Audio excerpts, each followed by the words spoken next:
Good morning to you here in Texas. Good afternoon to everybody else, probably around the world. My name is Blanca Huertas. I am going to be presenting today for Mad Tea.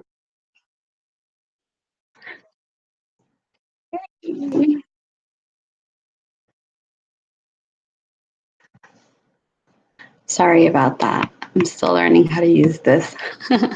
So I'm going to be presenting today for Mad TV and Mad PD. Sorry, developing language and academic vocabulary through FLIPGRID.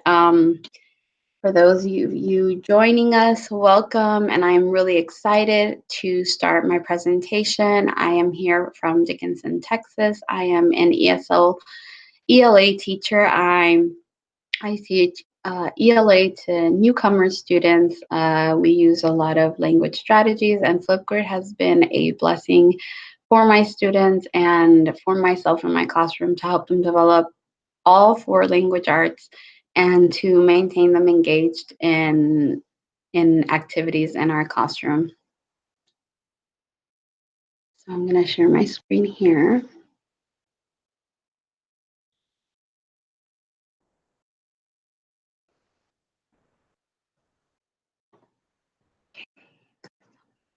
Disconnected. Your share screen presented, everybody. Okay. You bring this one down. Hopefully this does not cancel my. Okay, here we go. It's showing.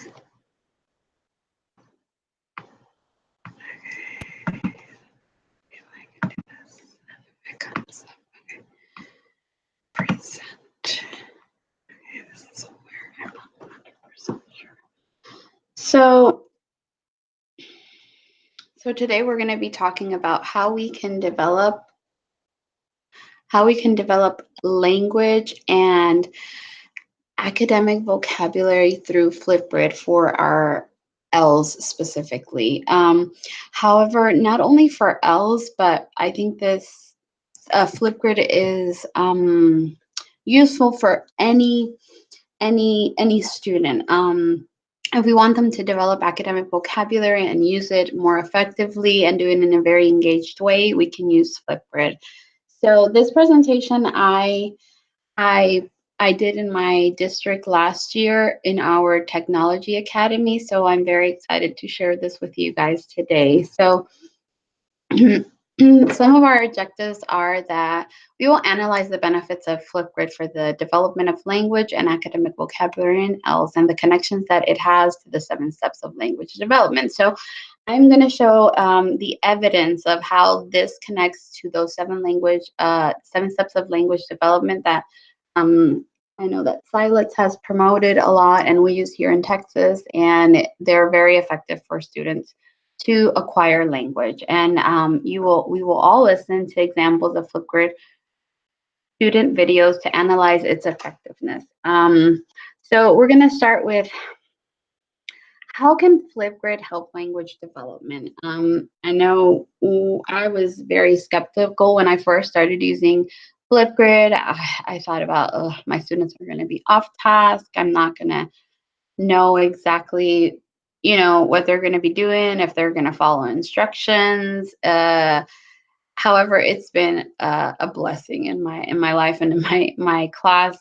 Students love it, and they actually followed through because they like Flipgrid so much, because they want to continue using it. They do follow through, and they will do all the tasks required for it. So developing academic conversations through Flipgrid is actually one of the things that is really, really great about it, is that it gives students the opportunity to use technology and helps them to actively use academic language and develop language proficiency. So how do they engage in academic conversation? So in Flipgrid, students, you set up the topic, the task that they're supposed to be doing, and through that they actually record. You give them sentence stems or sentence frames, and they talk about the task. However, Flipgrid has a little just how other students can actually respond. It's like a response feature, respond to a specific video, and I will show you a little bit about that later on in this presentation.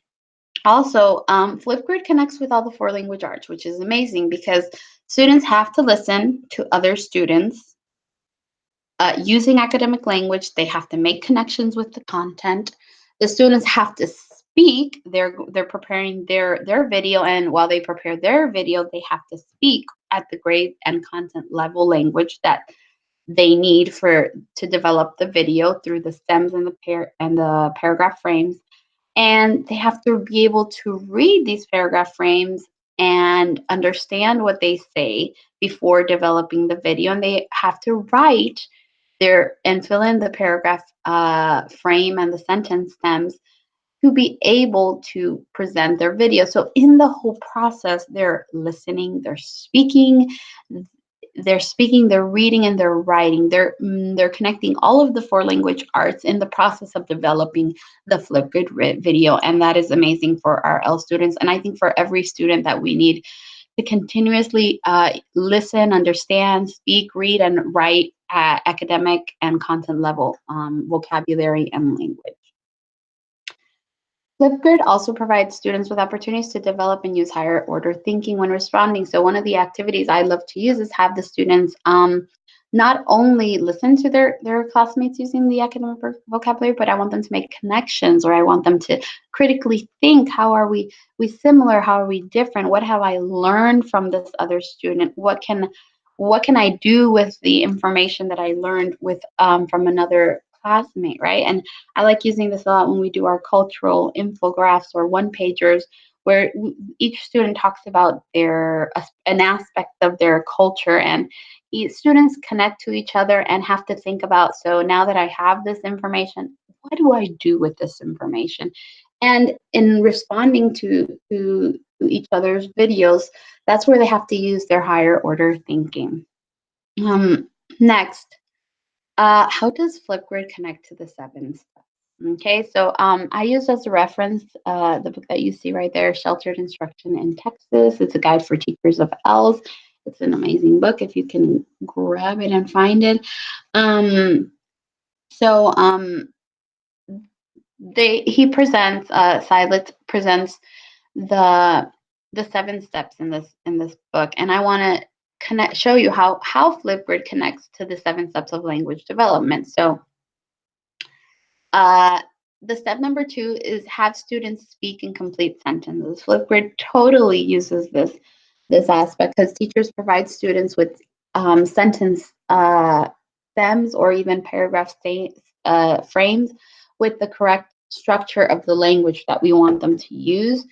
So during the videos, the students write in the complete sentences before they speak, and then they use these sentences that they wrote to speak in the video. Step number 5, they use target visual and vocabulary strategies. So through this, the students present their videos through visuals, right? And other students, can connect these vocabulary words, these vocabulary sentence stems with the target visuals and vocabulary for the grade level. We have step number 6, example in Marsano's 6-step process for building academic vocabulary. So Flipgrid provides that opportunity for the students to use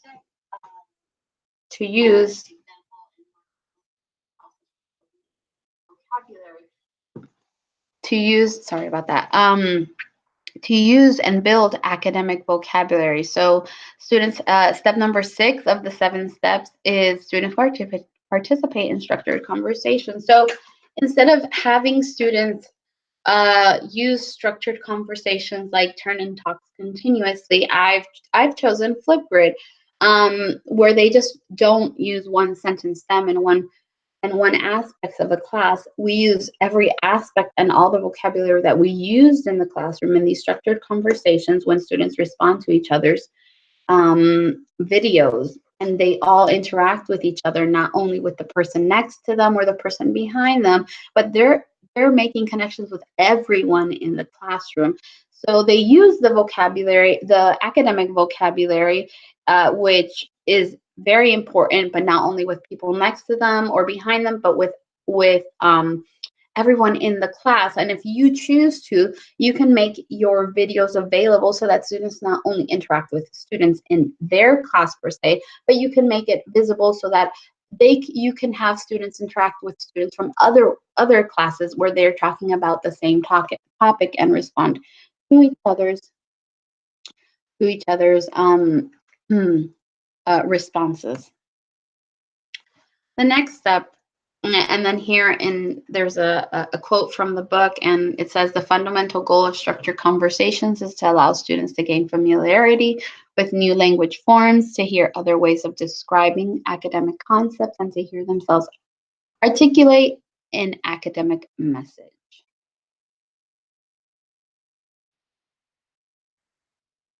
Next, how have I used Flipgrid in my classroom? So what I present today is basically what I did the first year.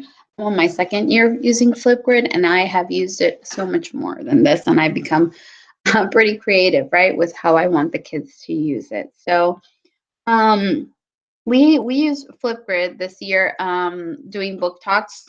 Students have read stuff, read their poems, have done their oral presentations through Flipgrid, and they've used unit reflections. Later, I'm going to be showing you some videos of our students actively engaging in these students recording their Flipgrid, and I'm also going to show you how to work with the Flipgrid. So book talks is one of the ones that I've seen that has had the biggest effect in my classroom. The reason for this is because students present the books that they have been reading, and when other students listen to the video and listen to the information provided about the books, the students have been motivated to start interacting with literature with each other. So I want to read this book. And why? Okay, why did you read it? And they start just sharing with each other the reasons they want you to read the book, and other students start reading it, and it's just like this chain reaction that we have among the kids, and everybody suddenly has read each other's books, right? And they have reasons to share about the text. The other one that has been really effective, and I started out last year with presenting their culture, if you'd like to see right here. They started presenting, last year we did a cultural infograph. This year I did a cultural food infograph, which was very interesting because students started learning about each other's foods and their cultures.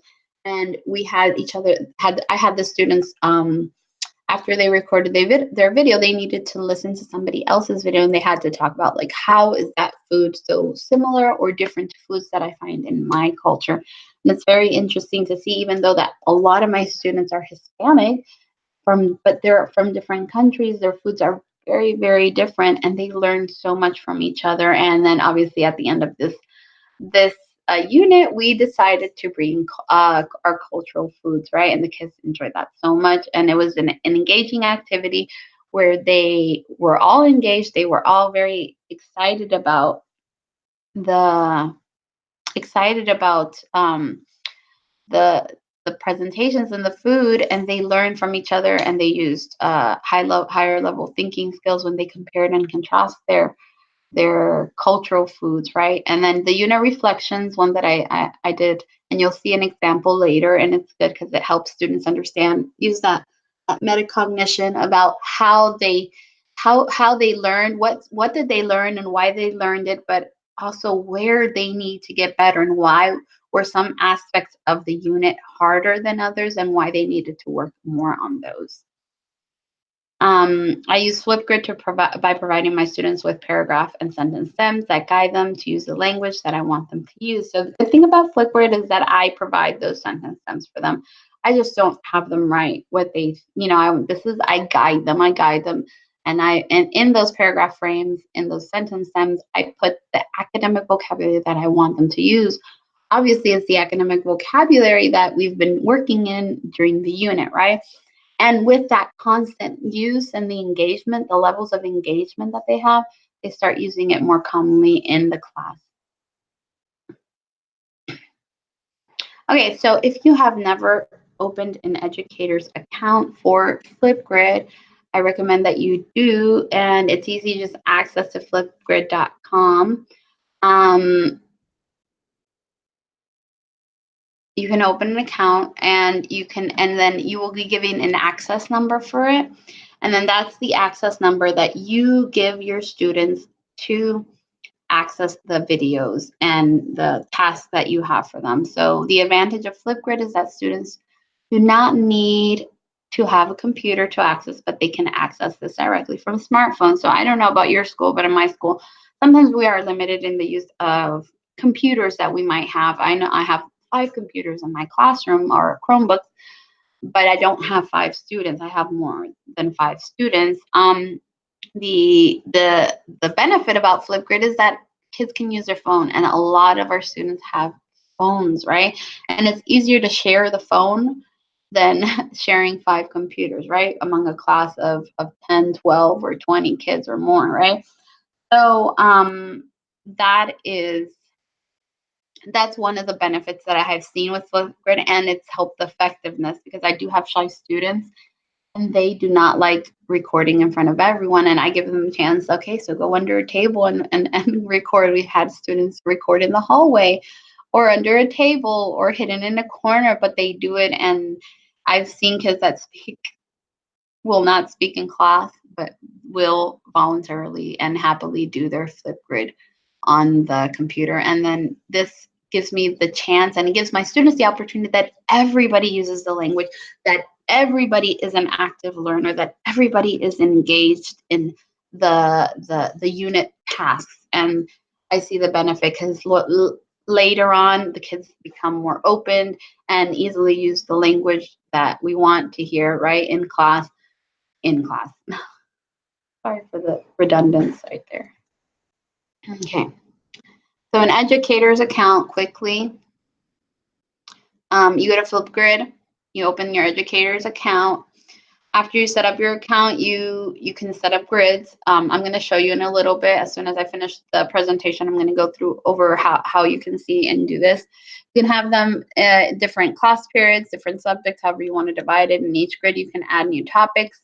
In each topic, you can add specific instructions, the sentence and paragraph length that you expect for the students to follow in their video. You adapt each topic according to the outcome that you expect.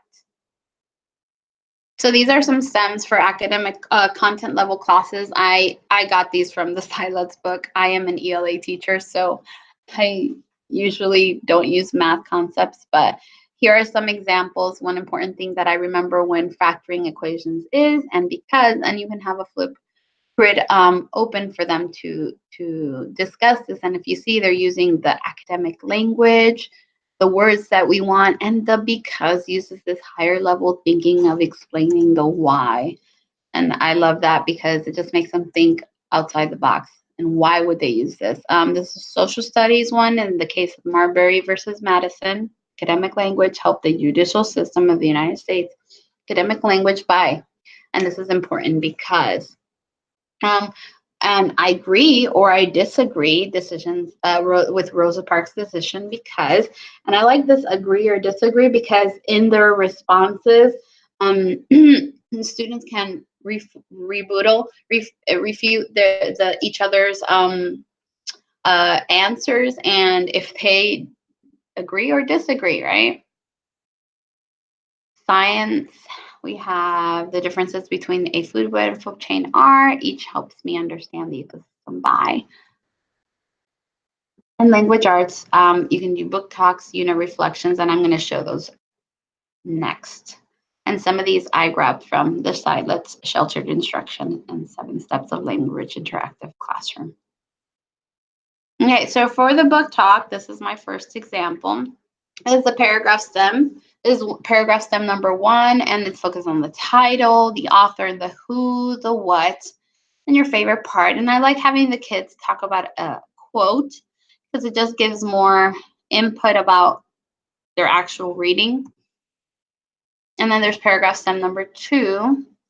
And I focus on the using more academic language like main character, conflict, why it was interesting, and why would you recommend it. But I'm focusing on the genre, and it's just more of a higher level paragraph frame versus the other one.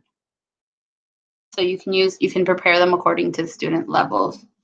So this is an example of a book talk, and I want you to listen to it. And I love it's one of my favorite ones because the student went above and beyond adding some more information. You might hear my students and myself in the background because we are pretty noisy sometimes. We try to control that. Oh, wait, that did not go through. Let me go back. Let me see if I can press the video. There we go.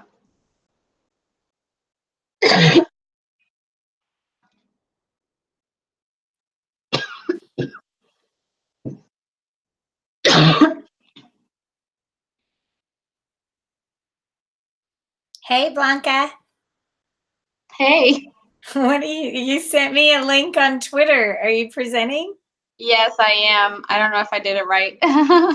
Okay. So have you pushed present? Have you? Yeah, you're live. You're presenting live right now. Yes, I am. Okay, I'm sorry. So what am I? I'm sorry. So I'm just jumping in. Okay, that's okay. Thank you for coming in. I'm trying to remember how to use the Hangouts. So no worries. Okay.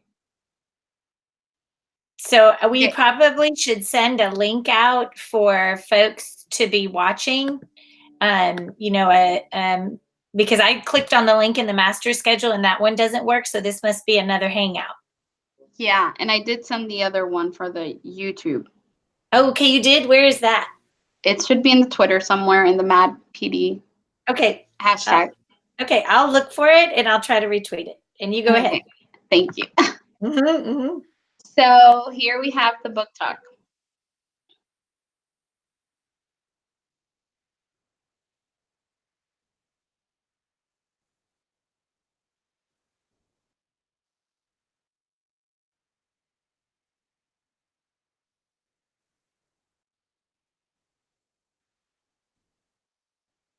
So we're not seeing anything. Oh, I think it stopped. Yeah, we're just seeing do you have a necklace on that has an A? An A? Yeah, No. or maybe that was what your student, maybe that was your student. Oh, You know what? So that is the book talk. It's a video you're sharing? Yeah. Okay, but there's no audio to it. Oh, it's not. That's probably the issue. Okay, so I'm gonna put the next one, see if it comes up. So this is a reflection of the unit. Let me see. This is an example stems or paragraph stem that I use for the reflection of the unit. Figurative language is an example of figurative language is, and what I understand best about the figurative language is because I like this unit because it was a little bit confusing for the students, and poetry is not our strongest area. So I wanted to, before I continue giving them more about poetry, I wanted us to talk about and see where they were at. So Flipgrid providing me that opportunity. I'm going to click on the video to see if it's going to be heard. Yeah, it's really hard, I think. No, there's no sound. When you're in a Google Hangout or in a live, video is really hard to add. Yeah, you can see it. There's movement, but I don't know how to get the sound to play. That's an issue. So I'll just go. But you can talk about it if you want. If you'll go back to that one, I would love to get another look at your sentence frames for the reflection. The figurative language is an example of figurative language is. Did you work with the kids on those frames before they went to the FLIPGRID? Can you tell us how you worked with them on that? So what I did was, we talked about figurative language. That is example of figurative language. Oops, sorry. This is my tech issue. Okay, go ahead.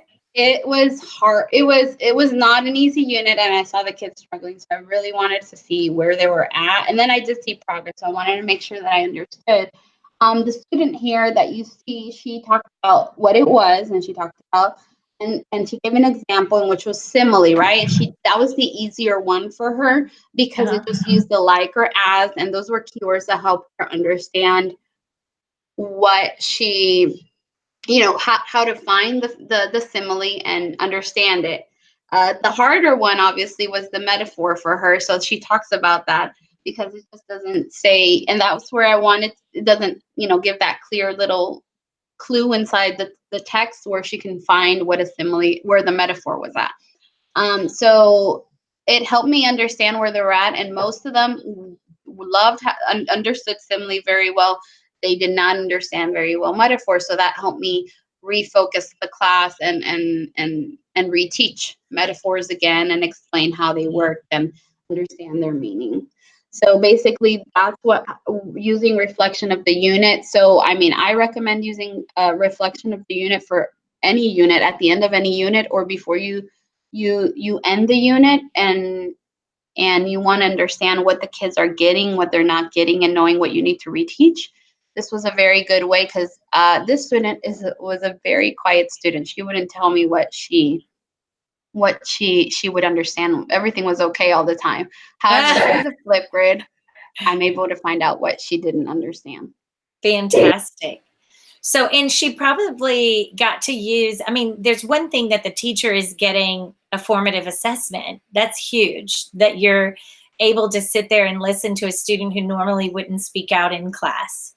Yeah, that's what I love about FLIPGRID, and I was saying it before, that the kids that don't talk have an opportunity to use the language through FLIPGRID, and that's why I promote it so much, because these very quiet kids that are very quiet, we're not 100% sure they're getting stuff.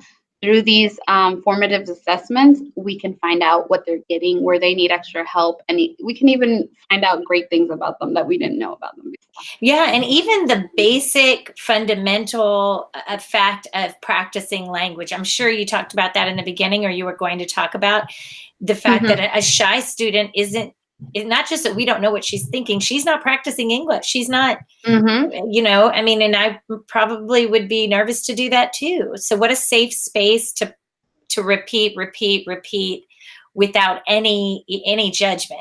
Right. Yeah. And you can replay it. I'm sorry. I don't mean to slow down your session. No, that's okay. And no, it helps me get some more ideas, because also I did mention before, they can interact with each other through FLIPGRID because they respond to each other.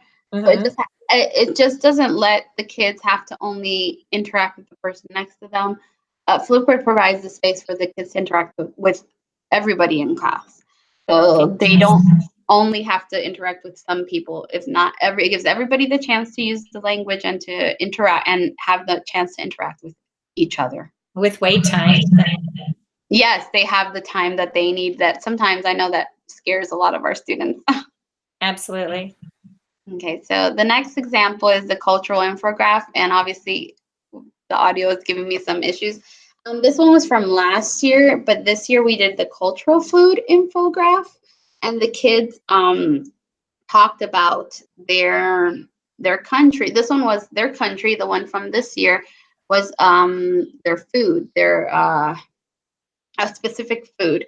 So it talks, the frame here is a basic paragraph, and it talks about what language they speak, something that's common, important landmarks. But after this, student had to watch each other's videos, and they had to compare and contrast with their own infograph.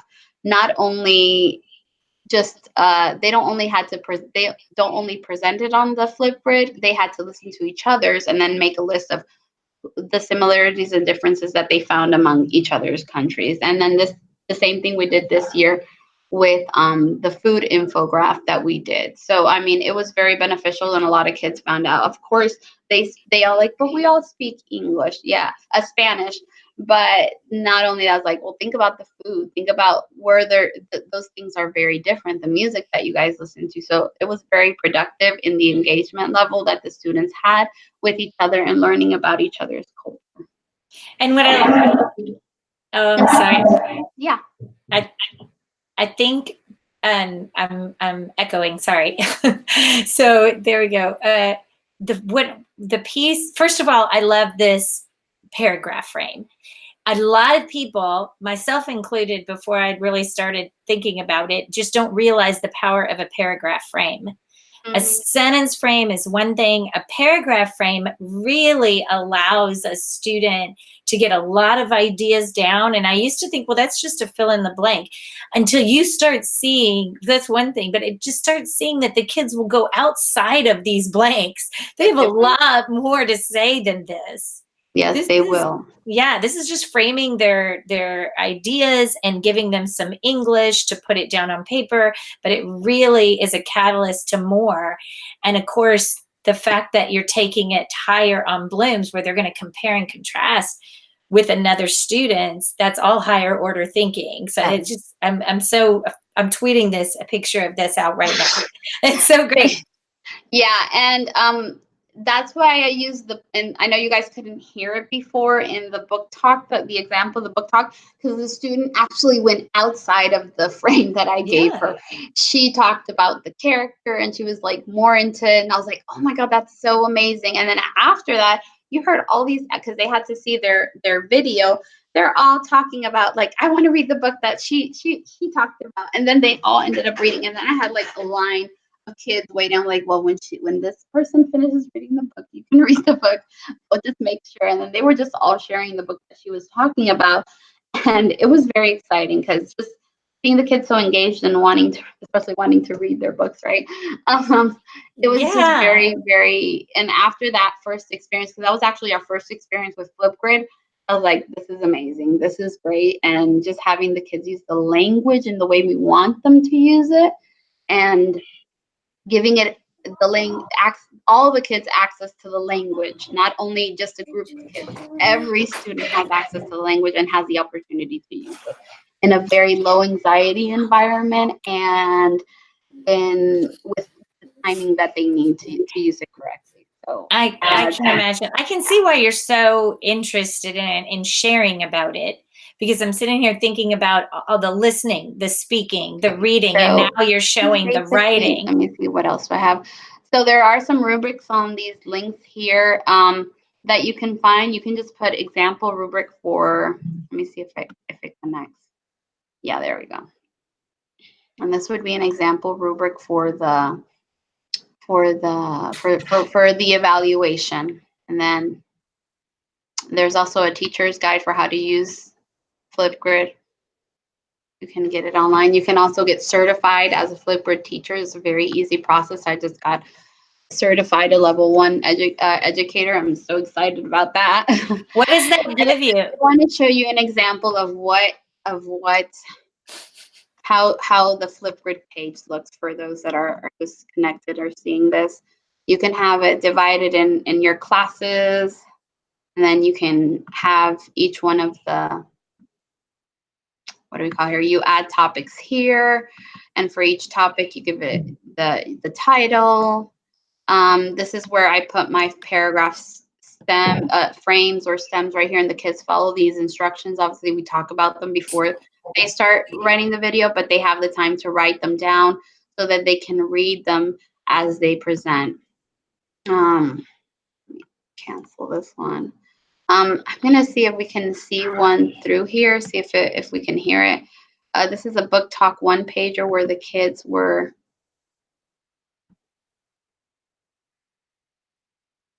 They're very excited about it. Let me see if I have a book talk one pager. They did sort of the same thing as. Yeah, we could hear that one. Let me see if I can hear it. No, you can't hear it. Oh, bummer. We're having problem with it. I would have wanted you guys to listen to that one. Yeah, there's issues with so that was just really, really, the kids do their book talks, and that's been one of the biggest things I've found to be beneficial, is having the kids use that language from ELA in the FLIPGRIDs through the book talks. So this is basically all I have for the presentation today. Thank you. Contact me. This is my Twitter at bhuertas80. This is my Dickinson account. Follow me on Twitter. I'm here to help. Just let me know.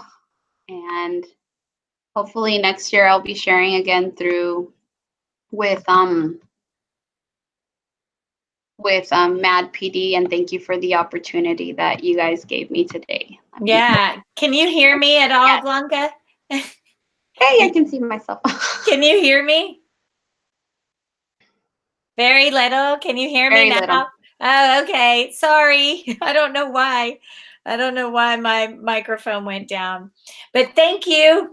Thank you for Thank you for having coming me. in and seeing it. I mean, Yeah. obviously it's going to be on YouTube, so anybody that wants to see it is willing to see it. Thank you. Yeah. Have a nice day and love seeing you again. Okay. See you later. Bye, Blanca. Bye.